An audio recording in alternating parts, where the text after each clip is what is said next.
ফিরে এলাম বিরতির পর। ওয়াশিংটনে সবথেকে কুখ্যাত দুষ্কৃতী মার্কিন প্রেসিডেন্ট ডোনাল্ড ট্রাম্প, এমনই উত্তর দিয়ে ফের বিতর্কে এলন মাস্কের সংস্থা এক্সের এআই চ্যাটবট গ্রোক।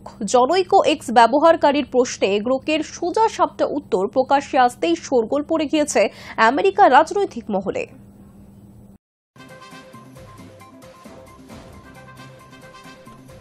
ওয়াশিংটনের সবচেয়ে কুখ্যাত দুষ্কৃতী খোদ মার্কিন প্রেসিডেন্ট ডোনাল্ড ট্রাম্প, এমনই উত্তর দিয়ে ফের বিতর্কে ইলন মাস্কের সংস্থা এক্সের এআই চ্যাটবট গ্রোক। জনৈক এক্স ব্যবহারকারীর প্রশ্নে গ্রোকের সোজা সাপটা উত্তর প্রকাশ্যে আসতেই শোরগোল পড়ে গিয়েছে। বিতর্কের সূত্রপাত গত রবিবার। জনৈক এক্স ব্যবহারকারী মার্কিন ধনকুবের ইলন সংস্থার কৃত্রিম বুদ্ধিমত্তা চ্যাটবটকে প্রশ্ন করেছিলেন, আমেরিকার রাজধানীতে সবচেয়ে কুখ্যাত অপরাধী কে? জবাবে গ্রোক জানায়, ওয়াশিংটনের সবচেয়ে কুখ্যাত দুষ্কৃতী ডোনাল্ড ট্রাম্প। একাধিক গুরুত্বপূর্ণ ব্যবসায়িক নথিতে জালিয়াতির জন্য নিউ ইয়র্কে তার বিরুদ্ধে অন্তত 34টি অভিযোগ রয়েছে বলেও জানায় গ্রোক। আরেক ব্যবহারকারী জানতে চান, মার্কিন মুলুকে অপরাধমূলক কাজ কি কমেছে?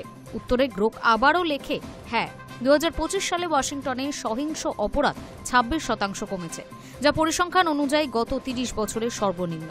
তবে দোষী সাব্যস্ততা এবং কুখ্যাতের নিরিখে এখানকার সবচেয়ে কুখ্যাত অপরাধী প্রেসিডেন্ট ট্রাম্প।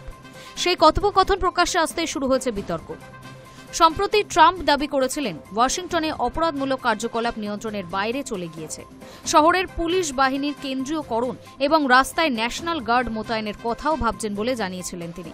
সেই আবহেই প্রকাশ্যে এসেছে গ্রোকের এই বিতর্কিত মন্তব্য। তবে এই প্রথম নয়, এর আগেও বেশ কয়েকবার বিতর্কে জড়িয়েছে গ্রোক। গত মাসেই অ্যাডলফ হিটলারের প্রশংসা করতে দেখা গিয়েছিল এই এআই চ্যাটবটকে। নতুন করে ইহুদি নিধনের আহ্বানও দিয়েছিলেন গ্রোক। প্রসঙ্গত, সাম্প্রতিক অতীতে প্রায় তলানিতে ঠেকেছে এক সময়ের দুই বন্ধু ট্রাম্প ও ইলন মাস্কের সম্পর্ক। আমেরিকার প্রেসিডেন্ট নির্বাচনের প্রচারে ট্রাম্পের পাশে ছিল টেসলা কর্তা। ক্ষমতায় আসার পর ট্রাম্প প্রশাসনে বিশেষ পদও পেয়েছিলেন। তার জন্য গড়ে দেওয়া হয়েছিল আলাদা একটি দফতরও। সরকারি দক্ষতা বিষয়ক সেই দফতরের কাজ ছিল অপ্রয়োজনীয় খরচে কাটছাট করে সরকারের সাশ্রয়ের ব্যবস্থা করা। কিন্তু সম্প্রতি ট্রাম্পের বড় ও সুন্দর বিল নিয়ে দুজনের মধ্যে মতবিরোধ শুরু হয়। ট্রাম্পকে ব্যক্তিগত আক্রমণ করতেও ছাড়েননি মাস্ক। সেই বিল এখন আইনে পরিণত হয়েছে। এতদিনে ট্রাম্প মাস্কের ঠান্ডা যুদ্ধও থেমেছে। সেই আবহে খোদ ট্রাম্পকে নিয়ে বেফাঁস মন্তব্য করে বসল মাস্কের AI chatbot. Hi news Network. রাশিয়াকে চোর বললেন মার্কিন প্রেসিডেন্ট ডোনাল্ড ট্রাম্প। আমেরিকার ফেডারেল আদালতের কম্পিউটার সিস্টেম হ্যাকের ঘটনায় ট্রাম্পের নিশানায় পুতিনের দেশ। ঘুরিয়ে রাশিয়াকে চোর বললেন মার্কিন president Donald Trump. Russia Ukraine চুক্তির মাত্র একদিন আগেই ইঙ্গিতপূর্ণ মন্তব্য করলেন ট্রাম্প। আমেরিকার ফেডারেল আদালতের কম্পিউটার সিস্টেম হ্যাকের ঘটনায় ট্রাম্পের নিশানায় পুতিনের দেশ। সম্প্রতি আদালতের একটি কম্পিউটার সিস্টেম হ্যাক হয়েছিল, যার মধ্যে বেশ কিছু গোপন নথি সহ গুরুত্বপূর্ণ নথি ছিল, যার মধ্যে ছিল জাতীয় নিরাপত্তাকে হুমকির মুখে ফেলা অভিযুক্তের তথ্য। সেই হ্যাকিংয়ের পেছনে রাশিয়ার হাত থাকার সম্ভাবনা উড়িয়ে দিচ্ছেন না ট্রাম্প। তার মন্তব্য, ওরা এসবে পারদর্শী। বুধবার ট্রাম্পকে এক সাংবাদিক প্রশ্ন করেছিলেন, 15ই আগস্ট শুক্রবার রাশিয়ার প্রেসিডেন্ট ভ্লাদিমির পুতিনের সঙ্গে বৈঠকে বসে আমেরিকার আদালতের কম্পিউটার হ্যাক প্রসঙ্গটি উত্থাপন করতে পারবেন কিনা তা নিয়ে। তার উত্তরে ট্রাম্প জানান, তিনি পারবেন।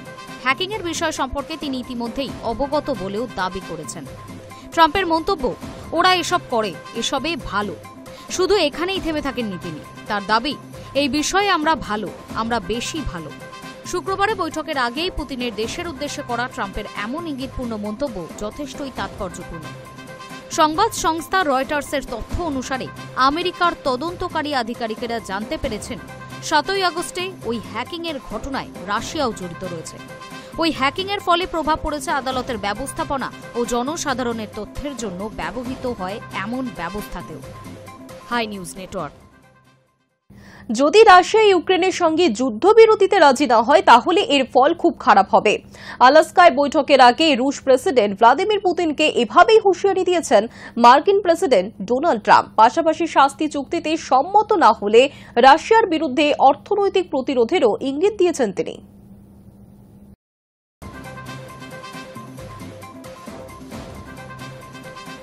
যদি রাশিয়া ইউক্রেনের সঙ্গে যুদ্ধবিরতিতে রাজি না হয় তাহলে এর ফল খুব খারাপ হবে। আলাস্কায় বৈঠকের আগে রুশ প্রেসিডেন্ট ভ্লাদিমির পুতিনকে এইভাবেই হুঁশিয়ারি দিলেন মার্কিন প্রেসিডেন্ট ডোনাল্ড ট্রাম্প। পাশাপাশি শান্তি চুক্তিতে সম্মত না হলে রাশিয়ার বিরুদ্ধে অর্থনৈতিক প্রতিরোধেরও ইঙ্গিত দিয়েছেন মার্কিন প্রেসিডেন্ট। বুধবার সাংবাদিকদের সঙ্গে মুখোমুখি হয়ে ট্রাম্প বলেন, প্রথম বৈঠক যদি সফল হয় তাহলে ভালো, যদি না হয় তাহলে আমরা ফের বৈঠক করব। সেখানে ইউক্রেনের প্রেসিডেন্ট ভ্লাদিমির জেলেনস্কিও থাকবেন। যদি রাশিয়া শান্তি চুক্তিতে অস্বীকার করে তাহলে ফল খুব খারাপ হবে। মস্কোর বিরুদ্ধে আমরা কড়া পদক্ষেপ করব। তিনি আরও বলেন, বাইডেন প্রশাসনের ব্যর্থতার জন্য রাশিয়া ইউক্রেন সংঘাত শুরু হয়েছে, কিন্তু আমি বাইডেনের মতো কাজ করি না। সেই সময় আমি প্রেসিডেন্ট থাকলে দুই দেশের মধ্যে যুদ্ধ শুরুই হতো না। ট্রাম্পের সংযোজন, যদি আমরা মানুষের জীবন বাঁচাতে পারি তাহলে এর থেকে ভালো আর কিছুই হতে পারে না। গত 6 মাসে আমি 5টি যুদ্ধ বন্ধ করেছি। শুধু তাই নয়, আমরা ইরানের পারমাণবিক কার্যকলাপও বন্ধ করে দিয়েছি। প্রসঙ্গত, শুক্রবারই আলাস্কায় বৈঠকে বসতে চলেছেন ট্রাম্প এবং পুতিন। বৈঠকের আগে যতটা সম্ভব ইউক্রেনের ভূখণ্ড নিজেদের দখলে আনতে আগ্রাসী রাশিয়া, যাতে করে ট্রাম্পের সঙ্গে বৈঠকে যুদ্ধবিরতি নিয়ে দর কষাকষির সময় কঠিন শর্ত আরোপ করতে পারেন পুতিন। মোদ্দা কথা, মার্কিন প্রেসিডেন্ট যতই ইউক্রেনের সঙ্গে যুদ্ধবিরতি নিয়ে দাদাগিরি করতে আসুন, আলোচনার পুরো রাশটা যেন রাশিয়ার হাতেই থাকে, এমনটাই চাইছেন রুশ president. High news network.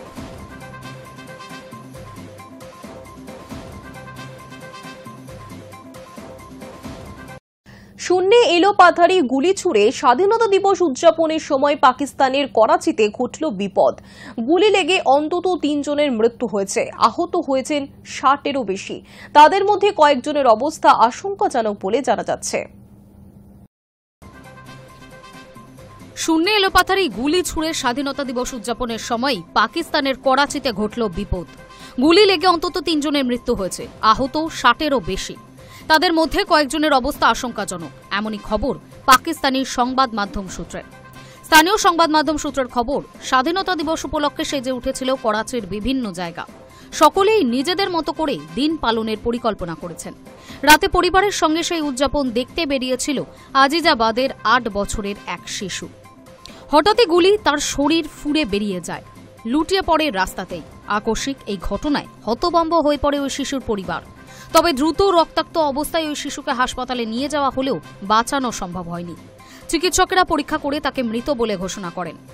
Korangi এলাকাতেও একই কারণে স্টিফেন নামে এক যুবকের মৃত্যু হয়েছে। শুধু আজিজাবাদ বা কোরিঙ্গা নয়, করাচির বিভিন্ন জায়গায় শূন্যে গুলি ছুড়ে উদযাপনের ঘটনা প্রকাশ্যে এসেছে। আর উদযাপনের সময় গুলি লেগে আহত হয়েছেন অনেকেই। উদ্ধারকারী দল বিভিন্ন এলাকা থেকে আহতদের উদ্ধার করেছে। আহতদের বিভিন্ন হাসপাতালে ভর্তি করিয়ে চিকিৎসা করানো হচ্ছে বলে দাবি পাকিস্তানের এক প্রতিবেদনে। করাচি পুলিশ ঘটনার তদন্ত শুরু করেছে। পুলিশ জানিয়েছে, কে বা কারা এই ঘটনার নেপথ্যে জড়িত তাদের খোঁজ চলছে। বিভিন্ন জায়গায় তল্লাশি চালিয়ে অভিযুক্তদের ধরা হচ্ছে। এখনও পর্যন্ত 20 জন সন্দেহভাজনকে গ্রেফতার করা হয়েছে। অভিযুক্তদের বিরুদ্ধে কঠোর ব্যবস্থা নেওয়ার প্রতিশ্রুতিও দিয়েছে পুলিশ। শূন্যে গুলি ছুড়ে উদযাপনের ঘটনা করাচিতে নতুন নয়। পাকিস্তানের এক প্রতিবেদন অনুযায়ী গত বছর স্বাধীনতা দিবসে এই একই কারণে অন্তত 95 জন আহত হয়েছেন। শুধু স্বাধীনতা দিবস নয়, যে কোনো উৎসবে এই ধরনের উদযাপন হয় করাচিতে। চলতি বছরের জানুয়ারিতে নতুন বছর উদযাপনের সময়ও গুলি লেগে অন্তত 42 জনের মৃত্যু ঘটেছিল। Hi news Network. শুক্রবার স্বাধীনতা দিবস। স্বাধীনতার শতবর্ষের দিকে এগোচ্ছে ভারতবর্ষ। কিভাবে স্বাধীনতা অর্জন করেছিল ভারত, কিভাবে বদলে গেল 15ই আগস্টের স্বাধীনতায়, দেখুন। শুক্রবার স্বাধীনতা দিবস। স্বাধীনতার ৭৮তম বর্ষে পা দেবে এবার। প্রত্যেক বছরের মতো এবছরও প্রধানমন্ত্রী নরেন্দ্র মোদী লালকেল্লা থেকে জাতির উদ্দেশ্যে ভাষণ থাকবে। স্বাধীনতার শতবর্ষের দিকে এগোচ্ছে ভারত।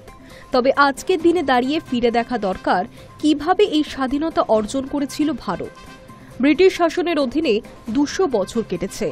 ভারতের স্বাধীনতা আন্দোলনের ধিকি ধিকি আজ চলছিল অনেক দিন ধরে। 1929 সালে জওহরলাল নেহেরু প্রথম ডাক দেন পূর্ণ স্বরাজের। মহাত্মা গান্ধী, নেতাজি সুভাষচন্দ্র বসুর হাত ধরে সেই আন্দোলন ছড়িয়ে পড়ে গোটা দেশ জুড়ে। ব্রিটিশদের বিরুদ্ধে গর্জে ওঠে আপামর দেশবাসী। সেই সময় স্থির হয় ২৬শে জানুয়ারি স্বাধীনতা দিবস পালন করা হবে। পরে যখন লাগাতার আন্দোলন বিদ্রোহের মুখে পড়ে দেশ ছাড়ার সিদ্ধান্ত নেয় ব্রিটিশরা, তখনই দেশ ভাগও স্থির হয়, বদলে যায় ভারতের স্বাধীনতা দিবসও।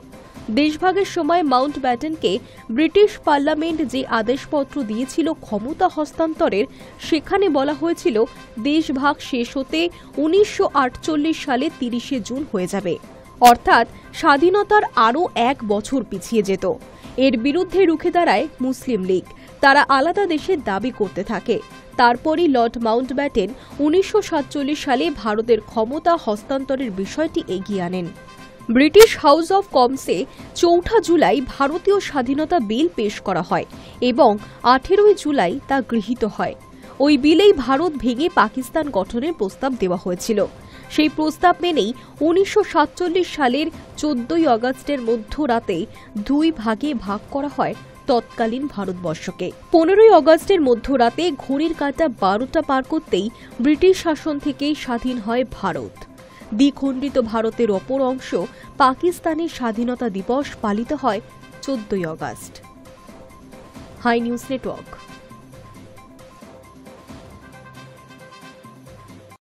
প্রয়াত অলিম্পিকে ব্রোঞ্জ পদকজয়ী কিংবদন্তি হকি তারকা এবং খ্যাতনামা ক্রীড়া চিকিৎসক ভেসপেজ, কিংবদন্তি টেনিস তারকা লিয়েন্ডার পেজের বাবা তিনি। বেশ কিছুদিন ধরেই বার্ধক্যজনিত সমস্যায় ভুগছিলেন। বৃহস্পতিবার ভোরেই শেষ নিঃশ্বাস ত্যাগ করেছেন।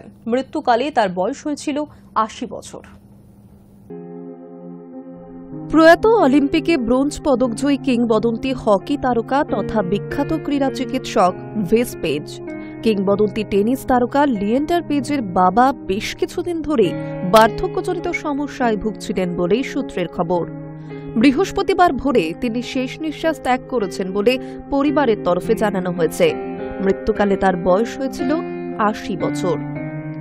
ভারতীয় ক্রীড়া জগৎ কিংবদন্তি হকি তারকা ভেসপেজ এবং টেনিস তারকা লিয়েন্ডার পেজের অর্থাৎ এই পিতা পুত্রের উত্তরণের লড়াই বলতে ভেসপেজ এবং লিয়েন্ডার পেজের কথা অনেকেই বলেন। ৫ দশক আগে হকিতে ব্রোঞ্জ পদকজয়ী অলিম্পিয়ানের লড়াইটা অনুপ্রেরণা দেওয়ার মতোই ছিল। কাঠিন্যের আগুনে পুড়িয়ে পুত্র লিয়েন্ডারকে কিংবদন্তি টেনিস তারকা হতে সাহায্য করেছিলেন পিতা ভেসপেজ। ভারতীয় লন টেনিস সার্কিটে পিতা পুত্রের দাঁত চাপা লড়াইয়ের গল্পও শোনা গিয়েছে। ভেসের স্ত্রী জেনিফার পেজও ক্রীড়া জগতের সঙ্গে যুক্ত রয়েছেন। ভারতীয় মহিলা বাস্কেটবল দলের অধিনায়ক ছিলেন তিনি। বর্তমানে জেনিফার নিজেও অসুস্থ। ভেসপেজ ১৯৭২ সালে মিউনিক অলিম্পিকে ব্রোঞ্জ পদকজয়ী হকি দলের সদস্য। ওই দল অলিম্পিকে ব্রোঞ্জ পদক জেতে তার আগের বছর বার্সেলোনায় হকি বিশ্বকাপেও দেশের হয়ে ব্রোঞ্জ জিতেছিলেন ভেস। মিডফিল্ডার হিসেবে বিশ্বজোড়া খ্যাতি ছিল তার। নিজে ক্রীড়াবিদ হওয়ার পাশাপাশি স্পোর্টস মেডিসিনে খ্যাতনামা চিকিৎসক ছিলেন তিনি। ভারতীয় ক্রিকেট দল, ভারতের ডেভিস কাপ দল সহ দেশের একাধিক প্রথম সারির ক্রীড়া সংস্থার ফিজিও এবং চিকিৎসক হিসেবে কাজ করেছেন তিনি। কিংবদন্তি এই হকি তারকার প্রয়াণে শোকস্তব্ধ গোটা ক্রীড়া মহল। Hi news Network. News Today এখনকার মতো এই পর্যন্তই। দেখতে থাকুন হাই নিউজ, নির্ভীক, নিরপেক্ষ।